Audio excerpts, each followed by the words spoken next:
అంతకుముందు దినాల్లో దాదాపు 20-30 ఏళ్ళ క్రితం ఏదైనా వాక్యం అంటే చెప్పేది ఎబ్రన్ ఫెలోషిప్. సంచులు తగిలేసుకున్న వాక్యం వాళ్ళే. మందిరాలు బయట గోడలు, వ్యాన్లు, వెహికల్స్ ఏదైనా వాక్యం రాశారంటే ఎబ్రన్ ఫెలోషిప్ అనేవాళ్ళు. తర్వాత మిగతా మిషనరీ వాళ్ళందరికీ ఏంటంటే వాళ్ళ కాంపౌండ్ వాల్స్ ఉన్న ఎడ్యుకేషనల్ ఇన్స్టిట్యూట్స్, హాస్పిటల్స్ అది దానికి బయట పెద్ద పోస్టర్లు కానీ అడ్వర్టైజ్మెంట్లు కానీ అతికిచ్చేవాళ్ళు. అడ్వర్టైజ్మెంట్లు ఏమంటే, అందుకే మీరు గమనించినారు లేదో, భక్సింగ్ గారు ఆయన చదువుకుని వారు దేనికైనా మొదట టాప్ ప్రయారిటీ అది పుట్టిన దినమైనా వాక్యానికి ప్రాధాన్యత, వెడ్డింగ్ యానివర్సరీలైనా వాక్యానికి ప్రాధాన్యత, పెళ్ళిళ్ళైనా కార్డు మీద పైన వాక్యము, మరలా కింద కూడా వాక్యము. పెళ్ళిలో కూడా వాక్యం మన వాళ్ళు ఎక్కువ చెప్పేది, మిగతా వాళ్ళంతా 5-10 నిమిషాల్లో చెప్పి ముగిచ్చేస్తారు. మనుషుని హృదయ ఆలోచనలు అనేకం, హృదయ కోరికలు, హృదయ వాంఛలు ఇస్తారు. అవన్నీ తీర్చబడడం సాధ్యమా అనే ప్రశ్నకు జవాబు అవుననే పై వచనములో లేదా మనం చదివిన వచనములో పై వరుసలో కనిపిస్తుంది. How could God fulfil all my hearts desires? నా హృదయవాంఛలన్నీ ప్రభు ఎలాగ తీరుస్తాడు? దానికి జవాబు పై వరుసలో రాసి. బైబిల్ ఎంత అందమైందంటే ప్రశ్నలు ఉంటాయి, జవాబులు ఉంటాయి, అక్కడే ఉంటాయి వెతికేవారికి. కనుక దీనికి జవాబు ఏంటంటే, డిలైట్ ఇన్ ద లార్డ్, యెహోవా యందు సంతోషించుము లేదా ఆనందించుము. యెహోవాను బట్టి, యెహోవా యందు, యెహోవా వలన, యెహోవా మూలమున డిలైట్. సంతోషం అనేది, where there is a delight in the Lord, there is a fulfillment of desires of the heart. Delight and a desire go together. మనకి ప్రభు అంటే సంతోషం ఉండదు, కానీ కోరికలన్నీ తీర్చబడాలంటే ఎట్టయితుంది? కనుక దేన్ని బట్టి మనం సంతోషించాలి? ఒక 5 విషయాలు మీ గమనానికి నేను తీసుకురావాలని కోరుతున్నాను. కీర్తనలను ఆధారం చేసుకొని చూడటానికి మనం ప్రయత్నం చేస్తాం. ఇక్కడ యెహోవాను బట్టి ఆనందించము, సంతోషించము. ప్రభువారే మన సంతోషానికి, మన ఆనందానికి కారణమై ఉండాలి. అనేక సందర్భాల్లో ప్రభు తప్ప మిగతావన్నీ మన సంతోషానికి, ఆనందానికి కారణమై ఉన్నప్పుడు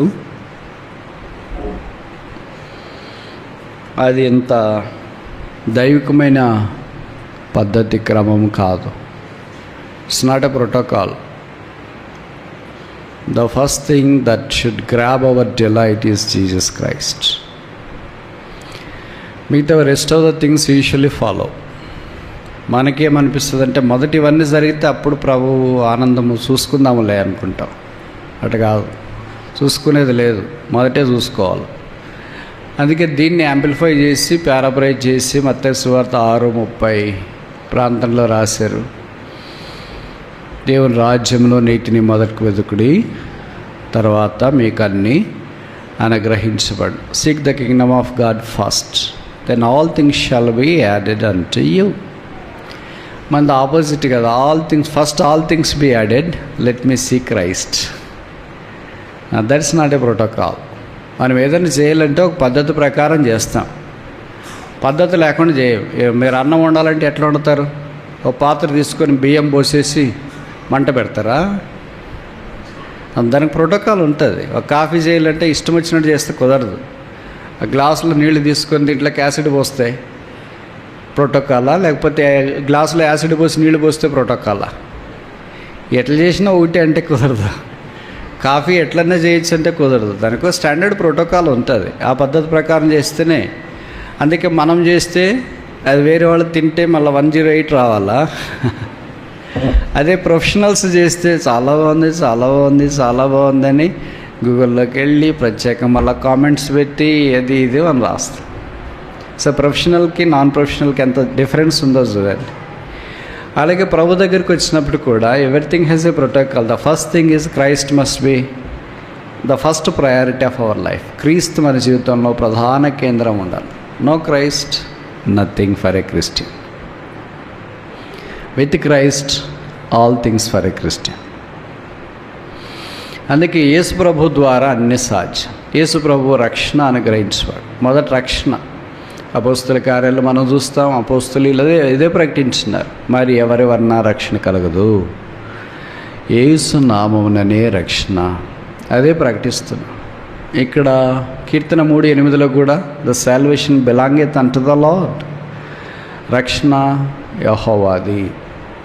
కనుక మొదట రక్షణ పొందాలి, పాపక్షమాపణ పొందాలి, మారుమనసు పొందాలి. చాలామంది యవనస్తులు ఏంటంటే భక్తే రక్షణ అనుకుంటారు. నో, భయము రక్షణకు దారితీస్తుంది.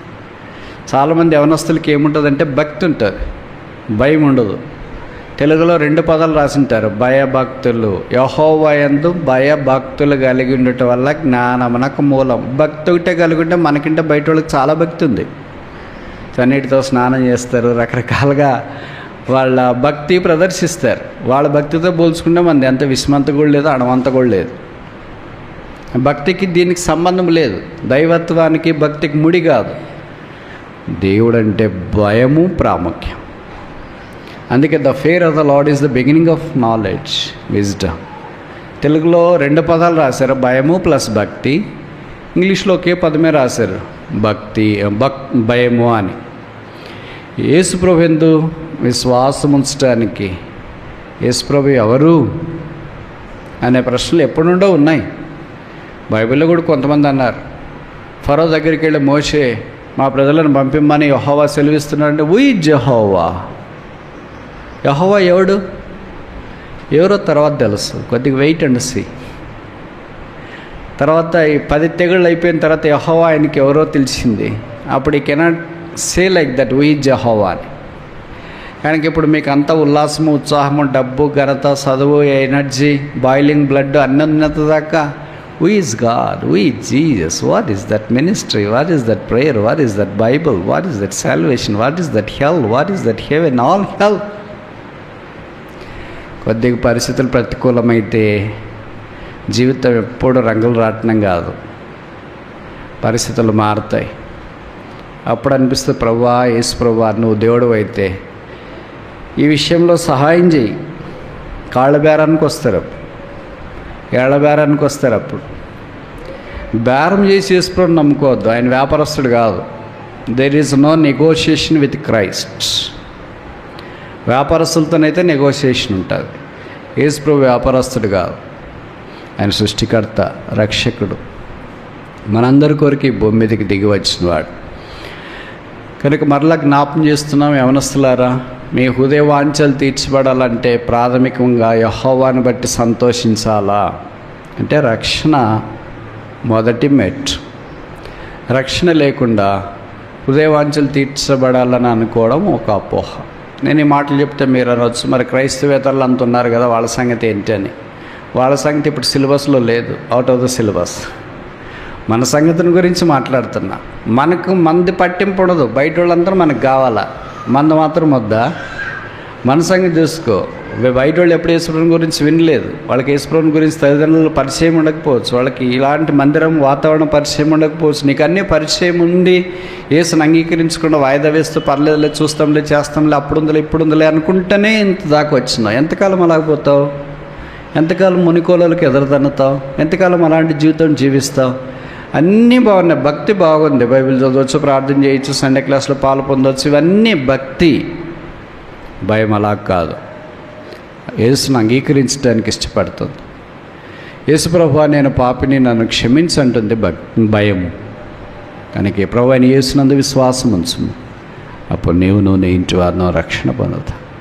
రక్షణ పొందిన తర్వాత ఇప్పుడు భయంకి భక్తి కూడా యాడ్ అవుతుంది.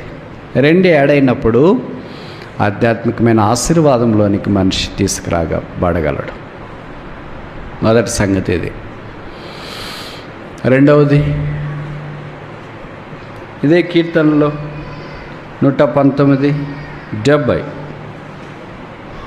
119:70 Psalm 119:70.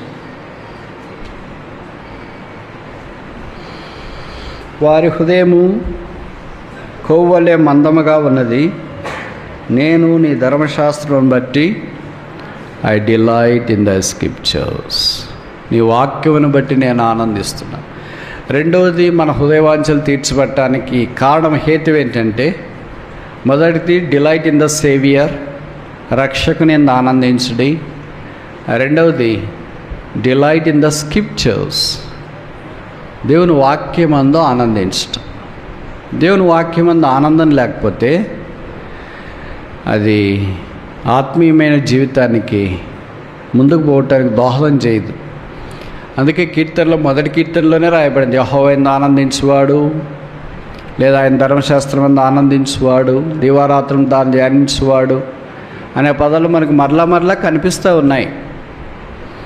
ఎక్కడైనా కీర్తనలో, సామెతల్లో ఇద్దరు క్యారెక్టర్స్ కనిపిస్తారు, వాళ్ళు వీళ్ళు. వాళ్ళంటే ఎవరు, వీళ్ళంటే ఎవరు? ఇక్కడ అదే రాశారు 119:70. వారు హృదయము కొవ్వలే. ఎవరు వాళ్ళు? 69. గర్విష్ఠులు నా మీద అబద్ధములు కల్పించు. కనుక ఇక్కడ గర్విష్ఠులు అని రాశారు. మొదటి కీర్తనలోనైతే పాపులు, అపహాసకులు, భక్తిహీనులు అలాంటి పదాలు మనకు కనిపిస్తాయి. ఇక్కడ గర్విష్ఠులు, వారి హృదయం ఎలాగుంటుంది? అలాగే యేసుప్రభు యందు విశ్వాసం ఉంచిన వారి హృదయం ఎలాగుంటుంది? యేసుప్రభు యందు విశ్వాసం ఉంచితే వారి హృదయం అంతా వాక్యము చేత నింపబడి ఉంటుంది. ఇక్కడ వాక్యము రెండో దగ్గర దాగి ఉంటుంది మనకి. మొదటిది ఏంటంటే హెడ్, తలలో. Head centred believers. దీనికి ఒక ఉదాహరణ చెప్పండి. బైబిల్లో తలంతా వాక్యమే ఉంది, హృదయంలో తప్ప. అలాంటి ఎవరంటే సౌలు. అందరికంటే పైన ఎత్తుకున్నాడు, ఎందుకంటే వాక్యం కూడా ఉంది కదా. తల full of word of God. దావీదుకి ఉన్న తేడా అని, ఆయనకి దావీది కంటే, దావీదికి తలలో కంటే హృదయంలో ఎక్కువ వాక్యం ఉంది. అందుకే కీర్తనలు అన్నాడు కదా, I have hid thy word in my heart so that I may not sin against thee. నేను నీ ఎదుట పాపం చేయకుండానట్లు నీ వాక్యము నా హృదయం. తలలో ఉంచుకోవటానికి, హృదయంలో ఉంచుకోవటానికి తేడా ఏంటి? తలకి హృదయానికి ఎంత దూరం ఉంది? ఒక జానడు. ఈ జానడు ఇంత డిఫరెన్స్ ఇస్తుంది చూడండి. తలలో ఉంటే పాటించుకోకుండా ఉండటానికి అవకాశం ఉంటుంది. అంటే హెడ్ నాలెడ్జ్ అంటాం కదా, వాళ్ళనే హెడ్ వెయిట్, యాటిట్యూడ్ అనే పదాలు మామూలుగా మీరు వాడుతుంటారు. వాళ్ళకి వాక్యం బాగా వస్తుంది, హెడ్ వెయిట్, సండే క్లాస్లో మెమరీ వర్సెస్ అని చెప్తుంటారు, కిరీటాలు తీసుకుంటారు, అన్నీ మంచిది, ఆల్ గుడ్. బట్ ఇక్కడే ఉంటే అది అంత ఉపయోగం ఉండదు. ఇక్కడ నుండి కిందికి రావాలా. It has to come to the heart. Heart దగ్గరికి వస్తే అప్లికేషన్ అనేది ఉంటుంది. అందుకే వాక్యంలో రాశారు కదా, ఆయన ప్రవచన వాక్యం వినవాడు, తర్వాత చదువువాడు, గైకొన్నవాడు కూడా ధన్యుడు. యాకోబు అంటాడు కదా, దేవుని వాక్యం వినివారు మాత్రమై ఉండక ఆ వాక్య ప్రకారము జీవించువారమై ఉండాలి. వినేవాళ్ళందరూ ధన్యులు మంచిదే, చదివే వాళ్ళందరూ ధన్యులు మంచిదే, దేవుని వాక్యం ప్రకారం జీవించేవారు ఇంకా ధన్యులు. వినే ఆసక్తి లేకపోతే ఇంతమంది ఎందుకు వస్తారు?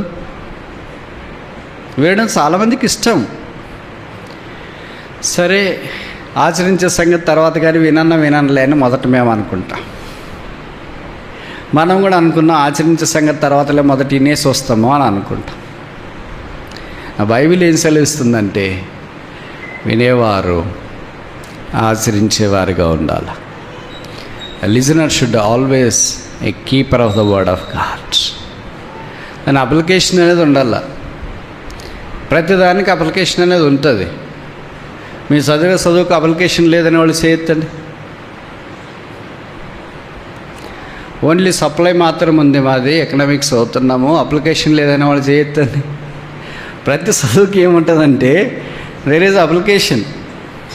అందుకే కొన్ని వర్షన్ స్టడీ బైబిల్స్లో కూడా బైబిల్ కొద్ది కామెంటరీ అదంతా రాసిన తర్వాత కింద అప్లికేషన్ అని ఒక పదం పెట్టింటాడు, how to apply that word for our life. అలాగే దేవుని యొక్క వాక్యము ఆదివారం అంతా మనకేమంటే థియరీ, సోమవారం నుండి శనివారం దాకా ప్రాక్టికల్స్.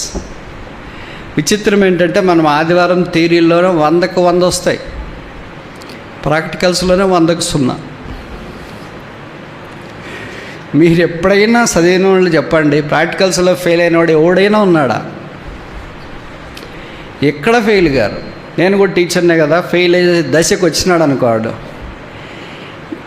అట్ట ఇట్ట గ్రేస్ మార్కులు లాగి పాస్ అయ్యేస్తా. క్వశ్చన్ పేపర్ నంబర్ వేయకపోయినా నంబర్ వేసి మొత్తానికి పాస్ చేస్తారు. ఎందుకంటే మళ్ళీ వాళ్ళు మనకు కనిపించకూడదు ప్రాక్టికల్స్లో. మళ్ళీ కనిపిస్తే ఇక వాళ్ళ ముఖం చూడబుద్ధి కాదు, వాళ్ళకి చూడబుద్ధి అవుతుంది కానీ మా ముఖాలు. ఓన్లీ ఒక క్రైస్తవుడు మాత్రమే ప్రాక్టికల్స్లో ఫెయిల్, థియరీలో pass. In all other subjects every student is passed in practicals and maybe fail in theory. తెలుగులో కూడా ఫెయిల్ అయ్యేవాళ్ళు, హిందీలో ఫెయిల్ అయ్యేవాళ్ళు చాలామంది ఉంటారు, లాంగ్వేజెస్లో కూడా ఫెయిల్ అయ్యేవాళ్ళు. ఫెయిల్ కాకపోయినా తక్కువ మార్కులు వచ్చినవాడు. ఈ క్రైస్తవుడు మాత్రం విచిత్రం ఏంటంటే థియరీలో 100కి 100. థియరీ ఆదివారము పాటలు, వాక్యము, సండే క్లాసు చెప్పనలేవు కాదు, అన్నీ 100కి 100.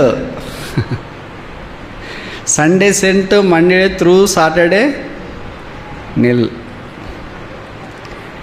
మన ప్రాక్టికల్స్లో కదా ఎక్కువ. మామూలుగా ఏం చెప్తారు సైన్స్ స్టూడెంట్స్, నువ్వు థియరీ ఒక మాదిరి రాసినా పర్లేదురా, ప్రాక్టికల్స్లో మంచి మార్కులు వస్తే కలిసి వస్తుంది.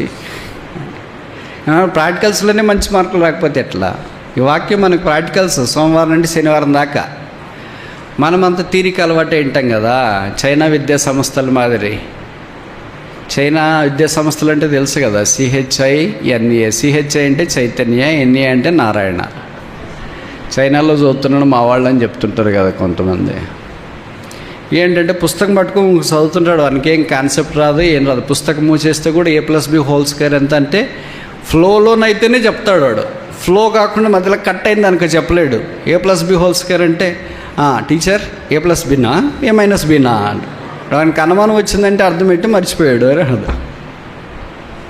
అట్లనే మంది కూడా అటు కాదు. కాన్సెప్ట్ క్రైస్తవము, క్రీస్తు వాక్యము, ఆధ్యాత్మికంగా జీవించట, విశ్వాసము, ప్రార్థన, ఆరాధన, స్తుతి, యేసుప్రభుని గురించి ఇతరులకు పరిచయం చేయట, దిస్ ఆల్ ప్రాక్టికల్ లైఫ్.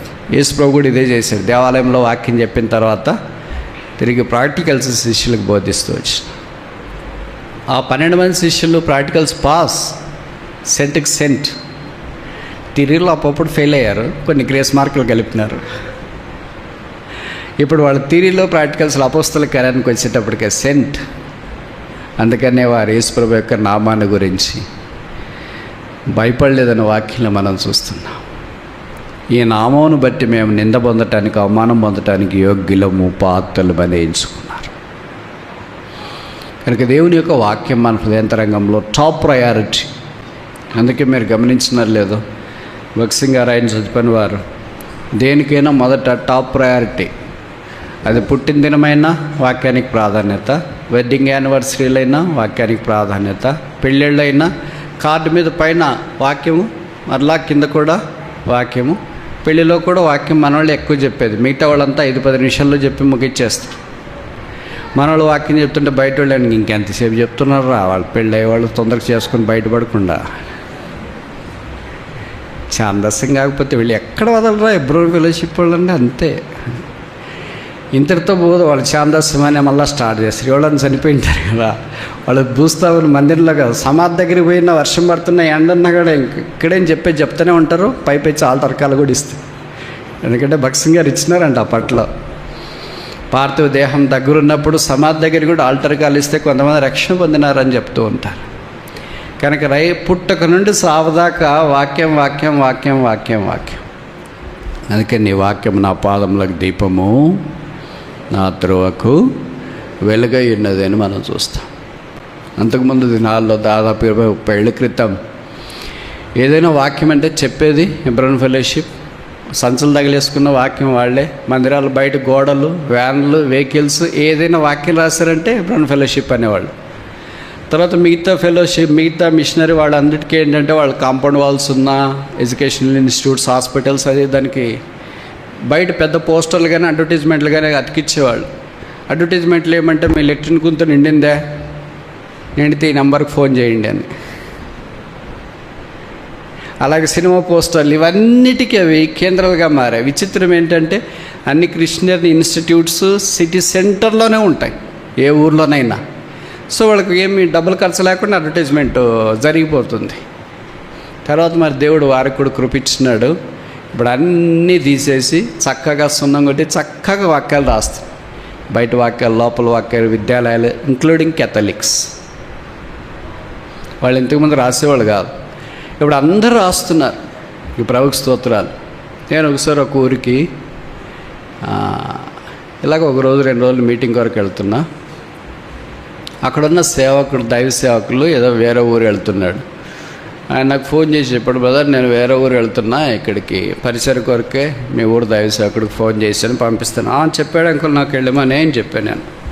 సరే నీకు అడ్రస్ తెలుసా అన్నాడు. ఏముందిలేండి అంకుల్, అడ్రస్ వచ్చేస్తాం కానీ.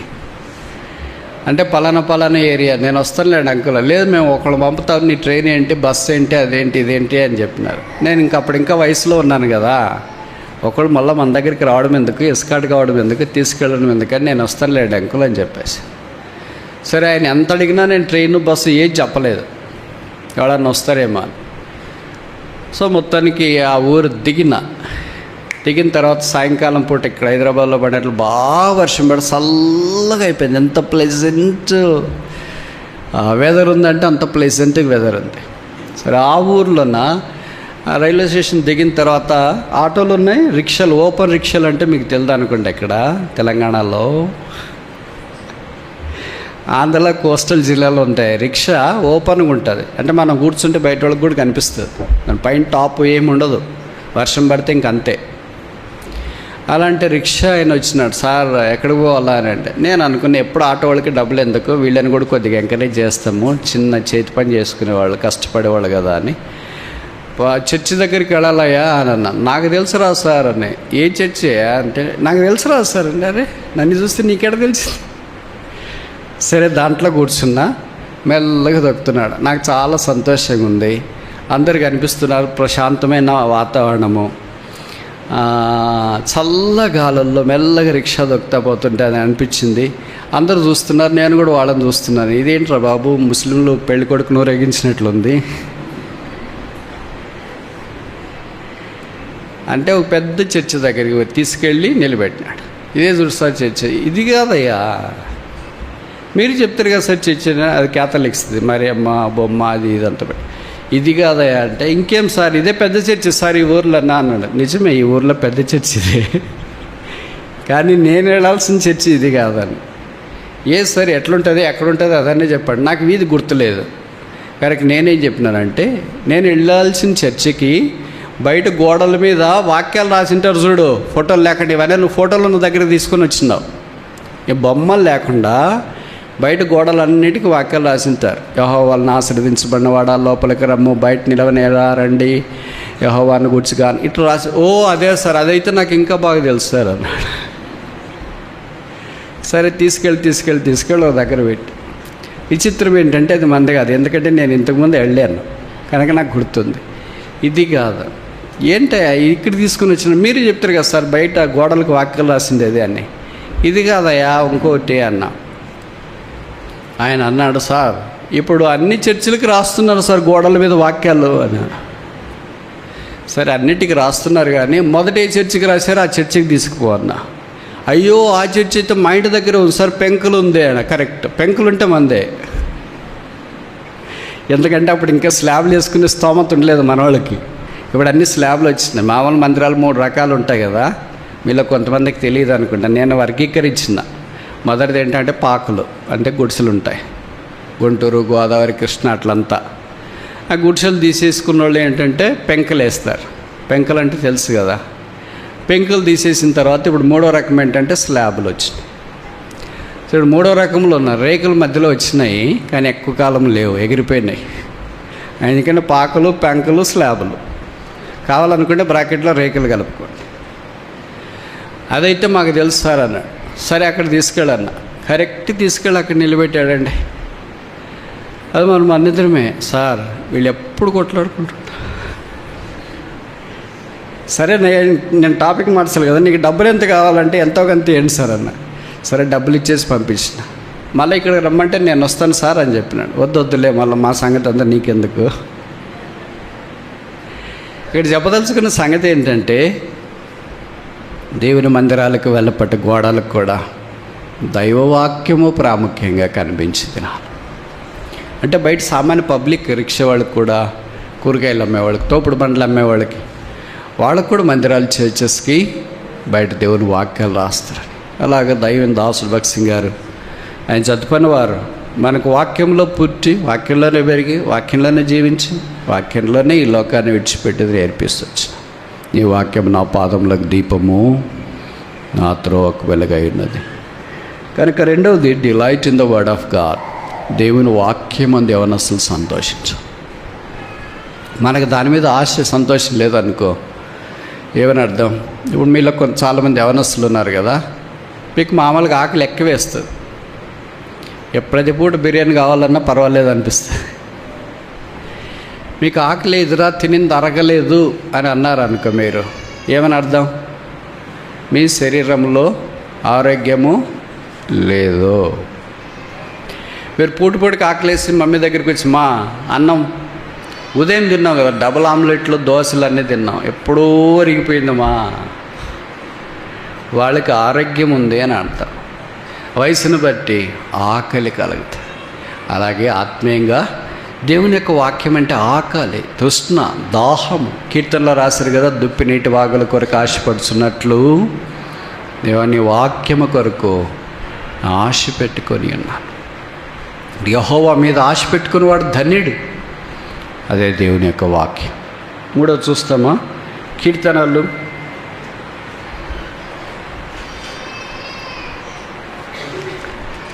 122:1. Psalm 122:1.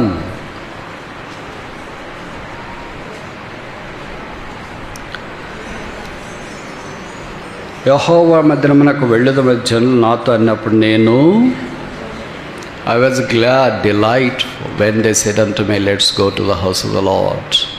కనుక మూడో డిలైట్ ఏంటంటే, delight in the sanctuary, going to the house of the lord. దేవుని మందిరానికి వెళ్ళటానికి ఇష్టపడాలి. సో మీలో చాలామంది స్టూడెంట్స్ ఉంటారు కదా, కాలేజీకి పోవడము మారాము చేసి ఇష్టం లేదంటే ఏమని అర్థం? ఆ పిల్లోడు ఇంటెలిజెంటా కాదా? చదువు మీద ఆశ ఉందనే లేదనే?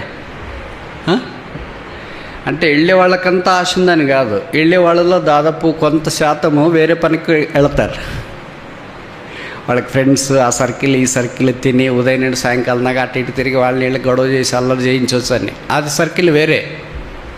కానీ యూజువల్గా రెగ్యులర్గా ఆశతో కాలేజీకి టైం అవుతుందని వెళ్ళేవానికి విద్య అంటే ఇష్టం ఉంది, నేర్చుకోవాలనుకుంటున్నాడు, బాగా చదువుకోవాలని అనుకుంటున్నాడు. అలాగే భౌతికంగా ఎంత ఇష్టపడతామో కాలేజీకి వెళ్ళటానికి, ఆధ్యాత్మికంగా కూడా దేవుని మందిరం అంటే ఇష్టం ఉండాలి, ఆశ కలగాలి.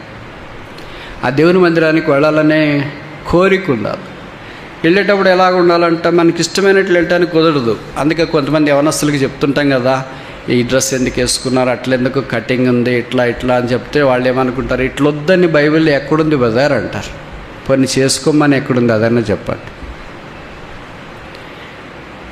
ఇట్లా కటింగ్ హై చేసుకోవాలా, లేకపోతే ఇట్టి చేసుకోవాలి, ఇట్టి ఉండాలి, ఈ డ్రెస్ ఉండాలి, అట్లా ఉండాలి, ఇట్టు ఉండాలని ఉందా?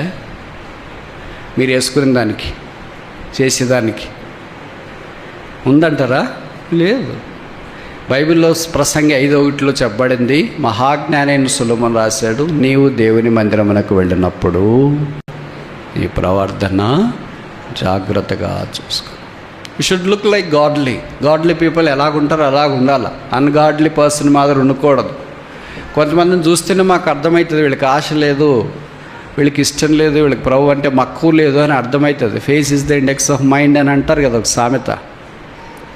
అలాగే బీ డెలిజెంట్ అంటే చాలా నమ్రత కలిగి ఉండు, భక్తి కలిగి ఉండు, భయంతో ఉండు. వేసుకునే డ్రెస్తో మొదలుకొని ప్రభు కొరకు జీవించేదాకా బేసిక్స్ మర్చిపోకూడదు.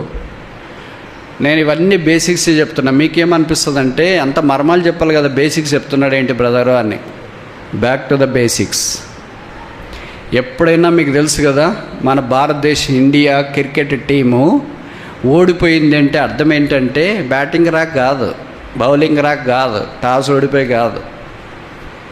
ఎందుకు ఓడిపోయింది? బేసిక్స్ ఫెయిల్ అయిపోతారు. క్యాచ్లు వదలడము, రన్అవుట్లు మిస్ చేయడము, బేసిక్స్ ఫెయిల్ అయిపోతే whole team gets last. Team అంతా ఓడిపోతుంది. వాళ్ళకి బేసిక్స్ రాక అక్కడ పోతారా? వాళ్ళని గ్రౌండ్లో ఆడేవాళ్ళ? అన్నీ రాటు తేలితేనే కదా అక్కడ దాకా వెళ్ళేది. క్యాచ్ పెట్టేది కానీ, బౌలింగ్ కానీ, బ్యాటింగ్ కానీ అన్నీ రాటు తేలి వాటి చేతులు కాళ్ళు గట్టిగా ఆకరాయవేళ అయితేనే ఆడదాకా పోతాడు. ఆడదాకా పోయినాడు ఎందుకు వదలాడు క్యాచ్? ఎందుకు రన్అవుట్లు మిస్ అయినాయి? ఎందుకు పలానా? That's play life. అలాగే మనకు ఆత్మ సంబంధమైన జీవితంలో కూడా రోజులు గడిచే కొద్ది వీ మిస్ ది బేసిక్స్. ప్రార్థన చేసుకోవాలి, ఆరాధన చేసుకోవాలి, మోకరించాలి, వంగాల, ప్రభు సన్నిధిలో సాష్టాంగ, ఇవన్నీ బేసిక్స్ వీ లూజ్ దట్. చాలామంది యవనస్తులు చూస్తుంటాం కదా, నాకంటే చిన్న వయసు ఉన్నోళ్ళు వాళ్ళు మోకరించరు. నిజంగా మీకు ప్రాబ్లం ఉంటే మోకరించొద్దు, ప్రాబ్లం లేకపోతే ఖచ్చితంగా మోకరించాలి కదా. ఖచ్చితంగా ప్రార్థన అంటే కళ్ళు మూసుకోవాలి కదా. మరి అలాగ లేదు. ఇప్పుడు యూట్యూబ్ వచ్చింది, మీకు తెలుసో తెలీదు. మాకు చెన్నై ఛాలెంజెస్ తెలుసా? మమ్మల్ని ఎవడు పట్టించుకోవట్లేదు అంటారు. మీకు తెలుసు కదా, నేను యూనివర్సిటీలో పనిచేస్తున్నా. ఒకరోజు మా కొలీగ్స్ వచ్చి ఇట్లా అడిగారు, సార్ ఇది ఎబ్రోన్ ఫెలోషిప్ కదా? ఎబ్రోన్ మీకు తెలుసు కదండి అని. కాదు సార్, మీ ఫెలోషిప్లో కూడా ప్రార్థన అంటే మోకరించుకోకుండా కళ్ళ తెరుచుకొని చూస్తున్నారే అని అన్నారు. నేను వీళ్ళకి తెలియదు అనుకొని, అట్లేముండదంటే మామూలుగా మోకరిస్తారు, కళ్ళు మూసుకుంటారు. ఎవరైనా పని ఉంటే, ఎవరితోనైనా మాట్లాడి ఏదైనా ఉంటే కళ్ళు తెరిచింటారు, లేకపోతే మోకరించడానికి చేత కాకపోతే వాళ్ళు ఉంటారని. అప్పుడు వాళ్ళు స్మార్ట్ ఫోన్ తీసి, ఇదిగో యూట్యూబ్, ఇది ప్రార్థన కూడిక, మీ వాళ్ళు ఎట్లున్నారు చూడు. షాకింగ్ తెలుసా? అది కెమెరా పెట్టింటే స్టేజ్ మీద ఉన్న వాళ్ళంతా కళ్ళు తెరుచుకున్నారు. This is true. మీరు చూడండి, ఎక్కడైనా చూడండి. ఇక బల తీసుకునేటప్పుడు అందరు ఎట్లెట్లుంటారు, వాళ్ళంతా కెమెరా తిప్పుతుంటారు కదా. వాళ్ళ అమాయకులు ఏం చేస్తున్నారు, మన సంగతి తెలియకుండా వాళ్ళు ఏదో కెమెరా తిప్పుతుంటారు. వీళ్ళంతా భక్తులు ఇక్కడ అన్నీ. ఇక్కడ వాళ్ళతో వీళ్ళతో మాట్లాడేవాళ్ళు, ముచ్చట్లు పెట్టేవాళ్ళు, అట్లా ఇట్లా ఉండవు, అన్నీ క్యాప్చర్ అయినాయి. ఇదిగో చూడండి, ఇట్లా చేయొచ్చా మీ వాళ్ళు? మేమన్న విషయంలో బలలో పాల్పొందేటప్పుడు అందరు ముందు వచ్చి మోకరించండి. ఏ ఒక్కరు కూడా కళ్ళు తెరిచినాడు. పాస్టర్ గారి చేతిలోకి ఏది వేస్తే అదే తీసుకు మీరు చూడండి. సిగ్గుపోయింది, ఏం మాట్లాడాలో తోస్తుంది. మీరేమనుకుంటుంటారు, మేము చేసేది ఎవరు లేని. We are also accountable. ఎందుకంటే మరి నాకెందుకు చూపిస్తున్నారు సార్ అంటే, మీరు పోతారు కదా ప్రతి ఆదివారం బైబిల్ తీసుకుని సంచి వాక్యం చెప్పడానికి. ఇవన్నీ చెప్పండి వాళ్ళకి, వీళ్ళు చెప్పండి, చూస్తున్నారని చెప్పండి. క్రైస్తవేతలు చూస్తున్నారు, వేరే క్రైస్తవులు చూస్తున్నారు చెప్పండి. ప్రార్థన అంటే లీడ్ చేసేవాళ్ళు కళ్ళు తెలుసుకొని ఉన్నారు, మీరు కళ్ళు తెలుసుకొని ఉన్నారు. ఏం తేడా చెప్పండి. Back to the basics. తిరిగి మనం బేసిక్స్ దగ్గరికి రావాలి. ప్రార్థన మీకు వీబీఎస్లో అంతా చెప్తారు కదా, ప్రార్థన అంటే కళ్ళు మూసుకోవాలా, మోకరించాలా, ఇవన్నీ చెప్తారు. అది వీబీఎస్ దాకే, మళ్ళీ మర్చిపోతుంది. మళ్ళీ వీబీఎస్ దాటేసి వచ్చిన ప్రమోషన్ వచ్చింది అనుకుంటారు కదా. బేసిక్స్కి ఎప్పుడు ప్రమోషన్ ఏమి ఉండదు. సత్యదాకా బేసిక్సే, ఆరోగ్యం సహకరించేదాకా. మీరు జ్ఞాపకం ఉంచుకోండి, యెహోవా భయభక్తులు గల వారిని ఆయన ఆశీర్వదిస్తాడు. God's is a simple thing to bless you. అదే దాంట్లో మనం కొరబడితే, దేవుని మందిరానికి సమయానికి వచ్చిన వెంటనే కూర్చోడు. ఇవన్నీ మాకు స్టేజ్ మీద కనిపిస్తాయి. మీరేమనుకుంటారు, ఎవరికి కనిపించదులే అని అనుకుంటారు. కనిపించినా వాళ్ళేం చేస్తారులే అని. నిజమే, ఎవరికి కనపడదు, కనిపించినా వాళ్ళు ఏం చేయలేరు. ఇవన్నీ మాకు whatever you think is true. But ప్రభు పైన చూస్తాడు కదా. యెహోవా కన్నులు యథార్థవంతుల బలపరచుట కొరకై లోకమందంతటా సంచారం. ఈ సీసీటీవీలు పెడితే ఇంత భయపడి వస్తారే. మందిరాల్లో పెట్టినా, రోడ్ల మీద పెట్టినా, ట్రాఫిక్లో పెట్టినా, హోటల్ దగ్గర పెట్టినా, బస్ స్టాండ్లో పెట్టినా, రైల్వే స్టేషన్లో పెట్టినా, అయ్యో సీసీటీవీలు రై భయపడి వస్తారే. మరి దేవుని సీసీటీవీ అసలు దీనికి కరెక్షన్ ఉందో లేదో వేరే విషయం. యేసు ప్రభు యొక్క CCTV, can anybody miss it out? అది ఎవరైనా మిస్ కాగలరా? అది ఎవరైనా ఫుటేజ్కి అదే డిలీట్ చేయగలరా? Can anybody do that? ఎవరిని సిద్ధం చేయాల? Who is the next generation? ప్రభు చూస్తున్న ఏముంది, అంత రొటీన్కి వస్తున్నారు, రొటీన్ కూర్చుంటున్నారు, రొటీన్కి వెళ్ళిపోతున్నారు. I cannot see an extraordinary obedience, extraordinary basics, extraordinary devotion, extraordinary submission, extraordinary separation, extraordinary desire for the word of God, extraordinary desire for the sanctuary. అలాంటి వాళ్ళు ఎవడని కనిపిస్తే I want to pick them up and train them అని బహుశా ప్రభు అనుకుంటున్నాడేమో. ఆయన ప్రతి ఆదివారం ఇలాగొచ్చి చూస్తున్నాడేమో, ఆయనకి ఎవరు కనిపించట్లేదేమో. Then what is the future? భవిష్యత్ సంగతి ఏంటి? You are the future for Christ. క్రీస్తుకి భవిష్యత్తు నువ్వే. మనుషులు లేకుండా ఆయన పని చేయలేడు. దేవతలు పంపించి ఆయన పని చేయించుకోగలడు, కానీ మనుషుల ద్వారా ఆయన పని చేయడం అనేది ఆయనకి ఇష్టం. యేసుప్రభు రక్తం ద్వారా కడగబడిన వారి ద్వారా పని. కనుక చుట్టుపక్కలదొక్కటే చూసుకోవద్దు, ఇప్పుడు మాత్రమే చూసుకోవద్దు. లాంగ్ సైట్, దూరదృష్టి. ఆ దూరదృష్టితో యేసుప్రభుని నేను ఎలాగ సేవించాలి, ఎలాగ ఆయన కొరకు జీవించాలి. దేవుని మందిరము ప్రేమించేది నేర్చుకో, మానేయొద్దండి. ప్రధానికి మనకి ఇష్టం లేని వాళ్ళు ఉంటారు, ఎక్కడైనా ఉంటారు. వాళ్ళు స్కూల్లో ఉన్నారు, మానేశారా స్కూలు? ఆఫీస్లో ఉన్నారు, మానేశారా ఆఫీసు? సమాజంలో ఇంటి పక్కన ఉన్నారు, మానేశారా ఇల్లు? మా ఇంటి పక్కల వాళ్ళు మంచిది కాదంటే ఎక్కడ చేసిపోతున్నాం అంటే అయితే మాకు ఇవ్వండి. మానేశారా? లేదే. ఏది మానేరు? మందిరికి మాత్రం దేవుడు ఎట్టికి దొరుకుతాడు కదా వాళ్ళకి విక్టిము. ఉద్యోగం మానేరు, చదువు మానేరు, ఇల్లు మానేరు, ఇరుగు పొరుగు మానేరు, ఎక్కడ మానేరు. మందిరం మాత్రం ఏమంటే ఆయన నచ్చలేదండి, వీళ్ళు నచ్చలేదండి, వీళ్ళు నచ్చలేదు, వాళ్ళు నచ్చలేదు, ఎవరో ఒకళ్ళు నచ్చలేదు. మందిరం ప్రభుది. ఆయన అన్నాడు కదా, నా మందిరము, my house shall be house of prayer. కనుక దేవుని మందిరం విషయమై ఆశ కలిగాను. 4 చూసి ముగిస్తామా? కీర్తనలు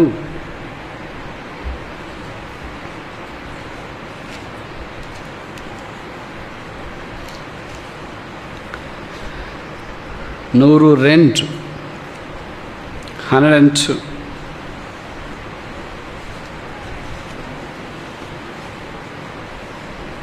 నూరవ కీర్తన 2వ వచనం. సంతోషముతో యెహోవాను సేవించుడి. Serve the Lord with all gladness. ప్రభువును సంతోషంగా సేవించాలి. డ్యూటీగా సేవించొద్దు. డ్యూటీలు, రోస్టర్లు, రోటోలు అవన్నీ different. Devoted believer is what God is in need of. భయభక్తులు కలిగిన విశ్వాస ప్రభు కావాలి. కనుక ఆయన ఎందు భయభక్తులు గల వారి చుట్టూ ఆయన దేవదూత కావాలండి వారిని రక్షించిన వాక్యం మనం చూస్తాం. ఆయన ఎందు భయభక్తులు గల వారిలో యోబులో ఉంది, కీర్తనలో, సామెతలో కూడా, ప్రసంగిలో ఉంది. వాళ్ళంతా భయభక్తులు కలిగి ఉన్నవాళ్ళే. దేవుడు వారిని అత్యధికంగా ఆశీర్వదించిన. కనుక ప్రభువుని సేవించడానికి కూడా సంతోషంతో సేవించండి. బాధ ఎప్పుడు మేమే పని చేస్తున్నాము, చేసిన వాళ్ళే చేయాలా, వాళ్ళు చేయట్లేదు, పైన తిరుగుతున్నారు, వాళ్ళు ఏం పని పట్టించుకోవట్లేదు. మీకు చేతనైనంత చేయండి. ప్రభు మీకు ఇచ్చిన తలాంతులు, సమయము, అవకాశము, శక్తి ప్రభు కొరకు వాడండి. ఇంకా 1 కొరింథీ 10:31 మీరు ఏం చేసినా, భోజనం చేసినా, పానం చేసినా సమస్తము దేవుని మహిమ కొరకు.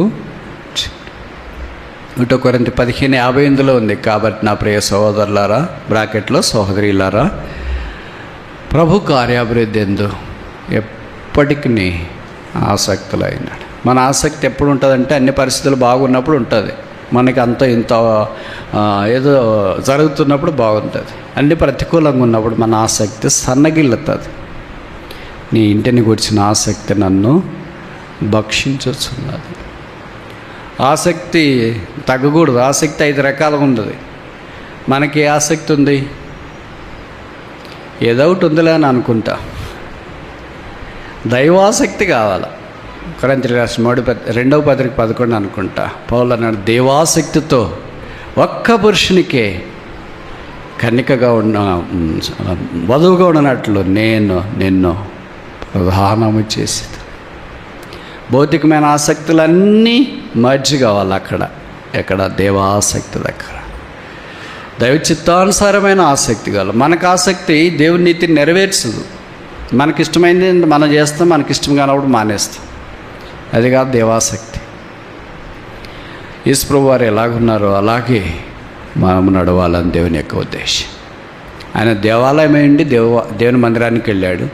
ఆయన వాక్యం అయ్యండి వాక్యాన్ని ఆయన బోధించినాడు. ఆయన సేవ చేసుకోవటానికి, సేవ చేయించబడటానికి యోగ్యుడయ్యండి. ఆయన చెప్పిన మాట, I came not in to this world to be minister and to but to minister.